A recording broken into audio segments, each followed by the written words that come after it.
1. I have forgotten my name and the name of my nation.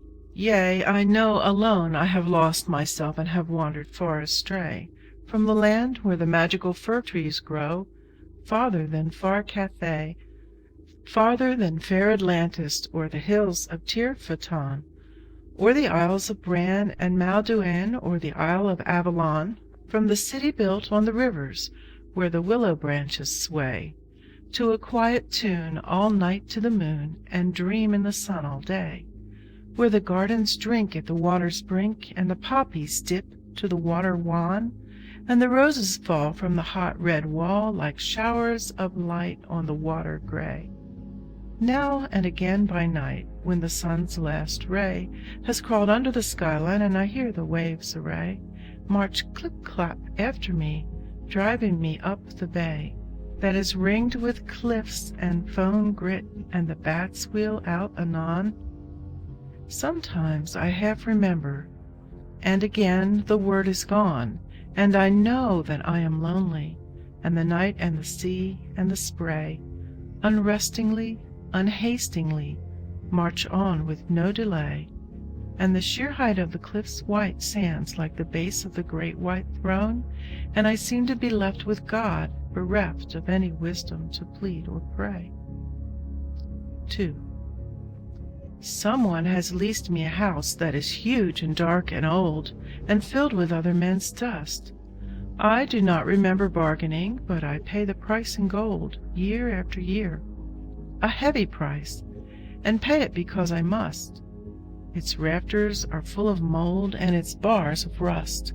The slates fly from the roof at every gust of the wind over the wold. I should like to search my house, if only I were bold, and scrape the mildew crust from cobweb-curtained corners that are quaintly shaped and cold, and heaped with curious hangings. Yet I have but little lust to find what may not be told or ever discussed, hid in a closet, maybe, or carefully thrust into a curtain's fold. 3. I am afraid of my house, and I wish I knew who those other tenants were that my landlord leased it to. I know that they have been there, for sometimes I find a shoe or a ribbon for the hair. There's a grandfather clock on the stair, and an odd little bust on a bracket for which I don't very much care. They have left long since what matter to you? True. But I wish my house was bare and perfectly clean and new, for the hollowed seat of a chair or a rod wretched askew gives me the creeps, and I dare hardly breathe in an air so thick with the dust of those who once were here, and who now are where? 4. One day the storm was loud, the clouds clung thick and red close to the windows. The sky glowed like a copper pan, the thunder muttered and cracked, the lightning leapt from its bed like a beast, the rain ripped down like a curtain of iron thread, and every nook of the house was dim and strange and dread, and odd things shuffled and squeaked in the corners, and queer feet ran hither and thither. The light was split, furled and unfurled like a fan. That was a day of God's ban. And it suddenly came to my mind that the house was inhabited by people that hid themselves, and I swore to seek and scan and find those flittering feet and the voices and what they said. But the lightning flashed and shook me and drizzled all my head, and I searched each room and closet, and I sped and sped and sped through turret and tower and corridor, till trembling I began to open the dungeon doors, and lo, in the deepest an old, old man that sat and sang and span. 5. And do you know, I could not find him again, not once, though I sometimes fancied I heard a strain with a sort of humming refrain, and I'd tiptoe down the staircase close to the wall to deaden my footfall, and the singing would rise and wane, and the flame of my secret candle shrink and shoot up smoky and tall. So, very quietly creeping, I'd suddenly gain a little low iron-bound door, and, "Not in vain this time," I would whisper, "my pain." Then I'd fling the door back, quick, with a cheery call, Silence, nothing at all. Now, is it not wholly plain that there was something of wizardry, mystical, magical? 6. I hate the clock. It first says tick, it then says tock. I hear days flick, I see years flock. The whole world rock. Had I the trick, I'd like to lock time with a block to make it stick. Hick, hike, hawk. Hawk, hike, hick. Each at each knock drops like a brick, sticks like a stock, just at the shock, caught in the nick. Therefore the mock of that red clock turned Peter sick. 7. My house upon the landward side looks out toward the town. Pleasant it is all day to bide high in the thin air rarefied, and gaze delighted down on busy folks that drive and ride and run and crawl and hop and stride like beetles black and brown. Stiff soldiers stalk, kings pace in pride, and statesmen stoop and frown. The women strut and mince and glide, priests bustle round at Eastertide, all but their boots their broad hats hide. The wind blows out their gown. Tramps slouch and spit, boys jump and slide. They look all head, how I deride king, lady, priest, and clown. 8. My house is haunted and hell enchanted by a conjurer vaunted. Hear them tripping, chattering, scattering imps undaunted. Here they come battering, pattering, skipping, dancing and prancing, gloating and glancing, bawling, brawling, leering and lipping, snarling and nipping, clinging and gripping, winding and whirling, twisting and twirling, sliding and sprawling askew and slipping, and they revel vitrolic, diabolic, like a devil with a colic, topping, ripping. Oh, the smashing, and oh, the crashing, oh, the hashing and slashing and sniping. My goods, if I could give you a thrashing, send you home with a good sound whipping. Bestial brood of a brutal mood, when the devil and I lay kissing and clipping, now curtsying, dipping, sweating and dripping, heel and toeing, to and froing, winking, blinking, bibing and sipping. How you frolic, alcoholic! How you rollick! Me, a wretched melancholic, shaming, stripping. 9.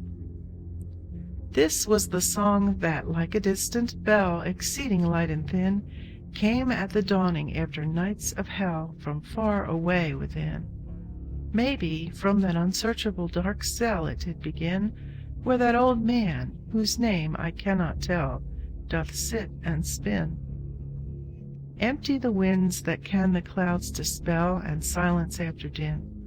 Water has virtue, heats of wine to quell, fatigue gives pause to sin, and rest seemed good to Adam when he fell, as to his kin. Oh, well it is for me, oh well, this way to win. 10. Yesterday, looking through my window bars, the whole sad sea was changed resplendently by one great ship that sailed with raking spars into the sunshine, and her masts were 3. Red, splendid banners in the wind flew free.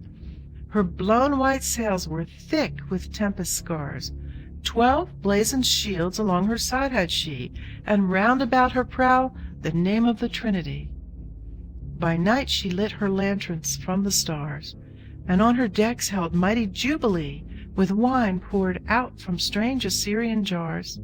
"O sirs," I cried, "whither with such good glee? Sail ye for merchandise or mighty wars?" The captain said, "Come down, take ship with me." Then with this song we weighed and sailed across the sea. 9.